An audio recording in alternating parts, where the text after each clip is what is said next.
तो इस क्वेश्चन को कैसे करना है, लेट्स ट्राई टू अंडरस्टैंड। तो आपके पास एक ये बैटरी है, ठीक है। इस बैटरी के अक्रॉस यहाँ पे कुछ पोटेंशियल होगा, let's say this is V1, यहाँ पे होगा V2, ठीक है। और इसका V3 है मान लो,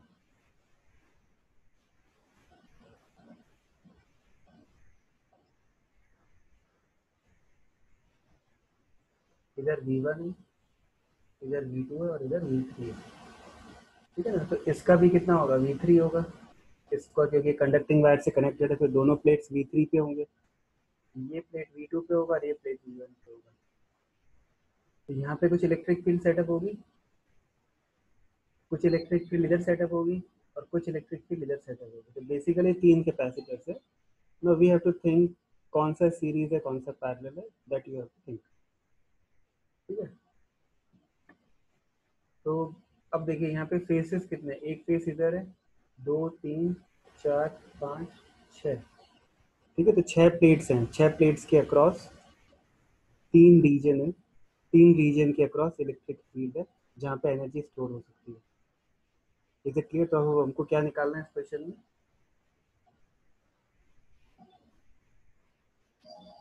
आपको सरफेस एरिया दे रखा है, ए दे रखा है, आपको distance D between the plates दे रखा है और 10 वोल्ट दे रखा है। तो how much is the magnitude of charge supplied by the battery, तो आपको क्यू निकालना है, ठीक है। तो आपको इसका इफेक्टिव कैपेसिटेंस कैलकुलेट करना पड़ेगा, ठीक है। तो हम लोग इसको स्टार्ट करते हैं, इसका इक्विवेलेंट डायग्राम बनाते हैं। तो यहाँ पे एक प्लेट है,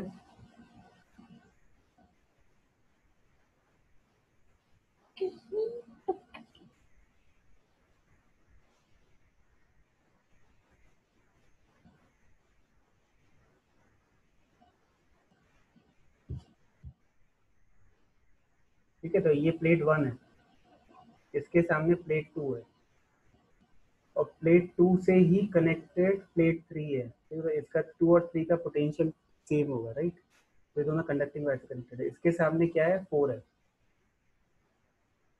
और 4 किससे कनेक्टेड है, इससे कनेक्टेड है, ये V1 और ये V2। आपको समझ में आ रहा है? और एक कैपेसिटर और है यहाँ पे, देखिए ये वाला 5 और 6 वाला, ठीक है। तो 6 का पोटेंशियल किसके बराबर है, 2 3 के बराबर है। तो यहाँ पे तुम्हारा एक और आ जाएगा, ठीक है ना। तो this will be what, connected to 6 और 6 इज कनेक्टेड टू 5।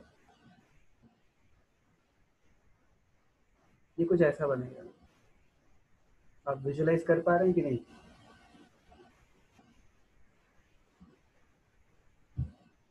मैं फिर से समझाता हूँ, देखो।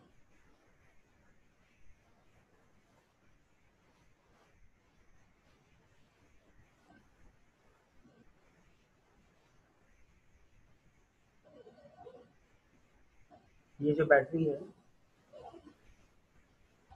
इसके अक्रॉस एक प्लेट है, उस प्लेट का नंबर है 1, ठीक है। उस 1 के अपोजिट एक 2 कनेक्टेड है,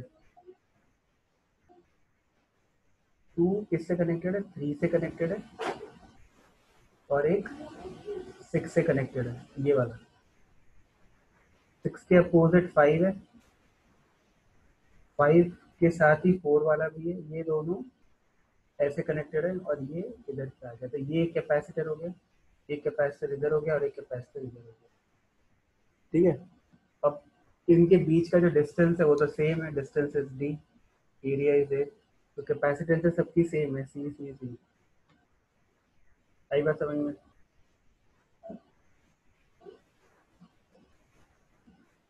बेसिकली ये बहुत सिंपल क्वेश्चन हो गया। ये क्या हो गया, दो पैरेलल में 2C और वो C इसके साथ में सीरीज में है। तो ये 2C/3 इसका इफेक्टिव कैपेसिटेंस हो जाएगा और इक्विवेलेंट कैपेसिटेंस हो जाएगा, ठीक है। तो ये आप कैलकुलेट करके 2/3 एप्सिलॉन नॉट A/D, ये कैलकुलेट कर लिया इफेक्टिव कैपेसिटेंस। आपको इसका पोटेंशियल डिफरेंस V पता है, इससे आपको चार्ज पता चल जाएगा। अंडरस्टूड कैसे करना है? In plates shown in figure is 50 nanofarad. A charge of 1 microcoulomb is placed on the middle plate. What will be the charge on the outer surface of the upper plate? Find the potential difference between the upper and the middle plates. ठीक है, तो ऐसे situation को पहले हम एक generalise कर लेते हैं, फिर उसके बेसिस में हम लोग प्रॉब्लम्स कर पाएंगे। ठीक है, मतलब मेरी स्क्रीन पे तो वो क्वेश्चन ही दिखा है, वो आप प्लेट्स वाला क्वेश्चन किया ना हम लोग ने, वही दिखा है। फिर से बोलो ना। तो शायद एक बड़ा वाला गॉसियन सर्फेस ले लेंगे जो Q1 से लेके Qn तक एक्सटेंड हो, तो ओके, फिर जो चार्ज Q1 के आउटर सरफेस पे होएगा वही Qn के आउटर सरफेस पे भी होगा। ऐसा क्या? चलो करो, ट्राई करो, try to prove that Q not is, मैं तुमको रिजल्ट भी बता देता हूँ, ये रिजल्ट से तुम्हारी लाइफ बहुत इजी हो जाएगी। Q not is Q1 plus Q2 plus Q3 up to Qn whole divided by 2. Q1, Q2, Q3, Qn, they are total charge on the place.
हो गया?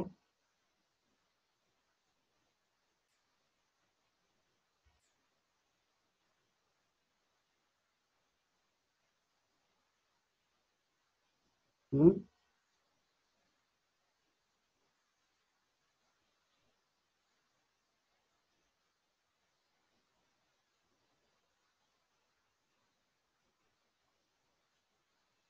देखो चलो मैं बताता हूँ कैसे करोगे।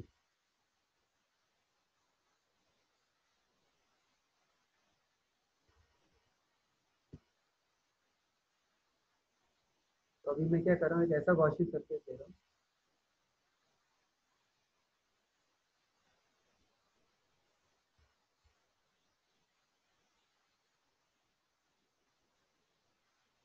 that Gaussian surface is passing through inside of this and outside of this। ये बात समझ में आई क्या किया? हमने ऐसा गॉसियन सरफेस लिया है,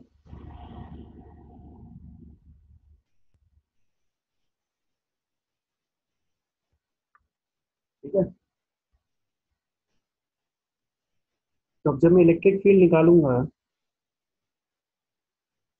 तो जो चार्ज एनक्लोज आएगा वो किस पे डिपेंड करेगा? देखो यहाँ पे जो चार्ज है वो तो इसके साथ कैंसिल हो गया, यहाँ पे जो चार्ज है वो उसके साथ कैंसिल हो गया, यहाँ पे जो चार्ज है उसके साथ कैंसिल। तो जो इस सरफेस पे यहाँ यहाँ पे जितना भी चार्ज था वो तो कैंसिल आउट हो गया। जो चार्ज बचेगा वो कौन सा बचेगा? सिर्फ ये वाला बचेगा।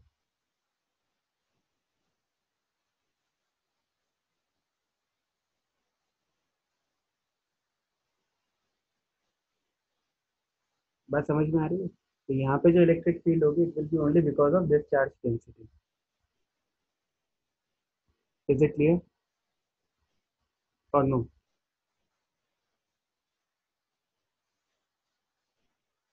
ठीक है। अब अगर बस मैं इसकी, अब मैं यहाँ पे इलेक्ट्रिक फील्ड निकालना चाहूंगा तो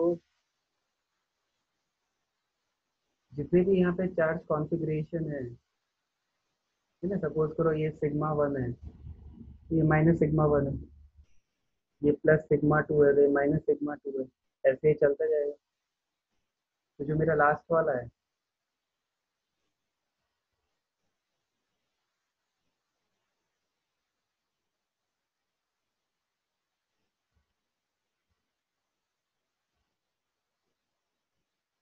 तो जो मेरा लास्ट वाला है वो क्या होगा? n minus one, this is also sigma n minus one. ये माइनस है और यहाँ पे कुछ चार्ज और होगा, ठीक है ना, that we can see afterward. तो अगर मैं यहाँ पे इलेक्ट्रिक फील्ड निकालना चाहता हूँ इस पॉइंट के ऊपर, so that electric field will be due to all the charges present, yes or no? तो जब मैं यहाँ पे चार्ज जो टोटल प्रेजेंट है उसकी इक्वेशन लिखूंगा, इलेक्ट्रिक फील्ड की इक्वेशन लिखूंगा, तो क्या आएगी वो? ध्यान से देखना। E on the outermost will be given by Q1 by A epsilon naught, yes or no? Total charge कितना है? देखो यहाँ पे भी पॉजिटिव चार्ज है और यहाँ पे भी पॉजिटिव चार्ज है, ऐसा अज्यूम कर लो। तो जो इसकी इलेक्ट्रिक फील्ड होगी वो कितनी आएगी? Q1 upon A epsilon not होगी कि नहीं होगी?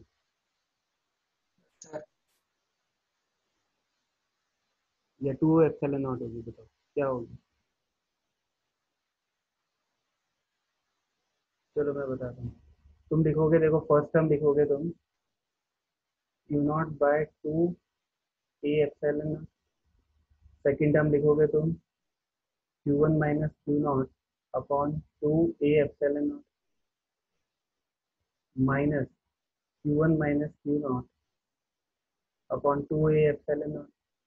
तो ये जो फंक्शन है सेकेंड एंड थर्ड एक्सप्रेशन का, it is because of these two charge density, minus sigma 1 and plus sigma 1 का है।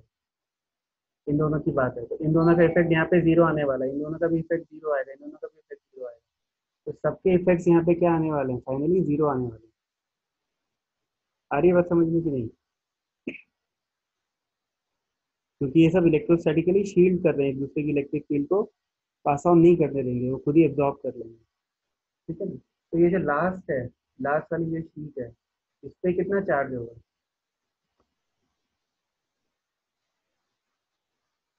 हम्म? इस पे कितना चार्ज होगा?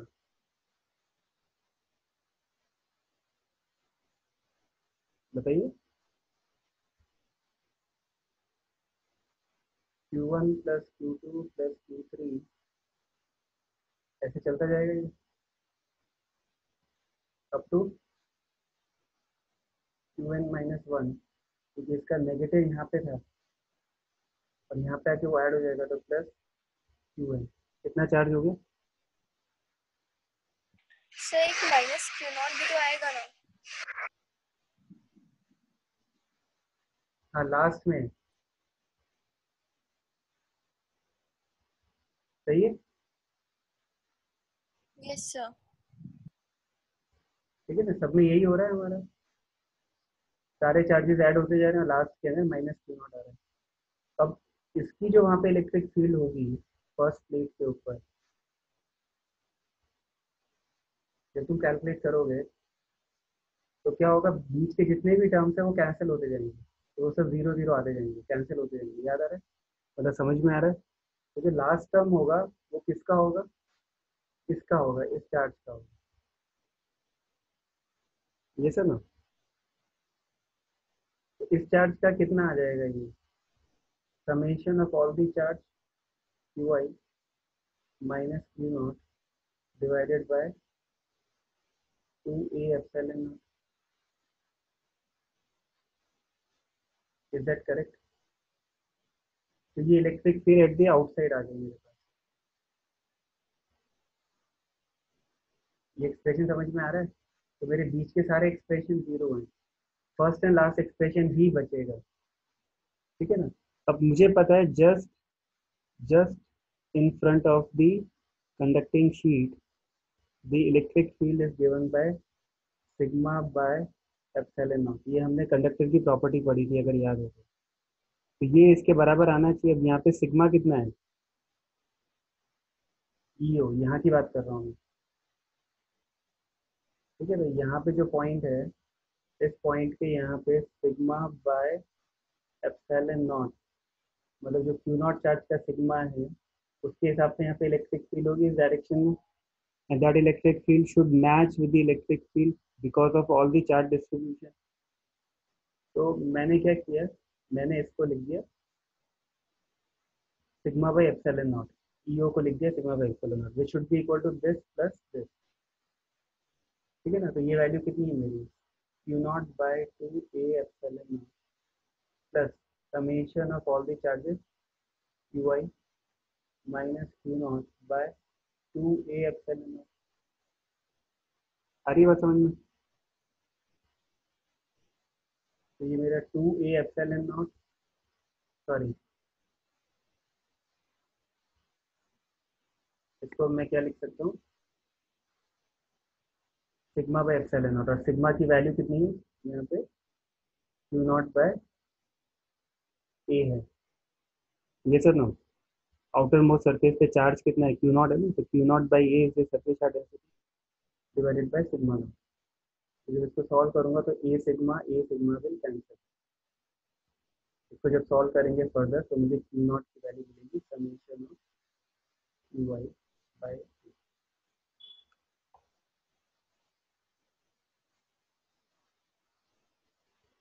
ये समझ में आया कि नहीं आया?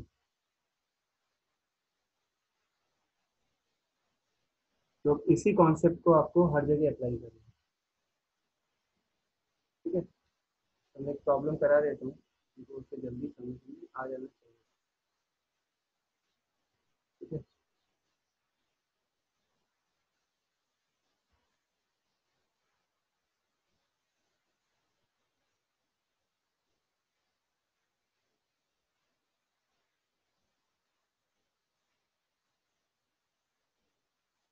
इसी प्रॉब्लम को मैं तुमको हिंट दे देता हूँ। इस प्रॉब्लम में तुमको चार्ज दे रखा है कुछ 1 माइक्रो,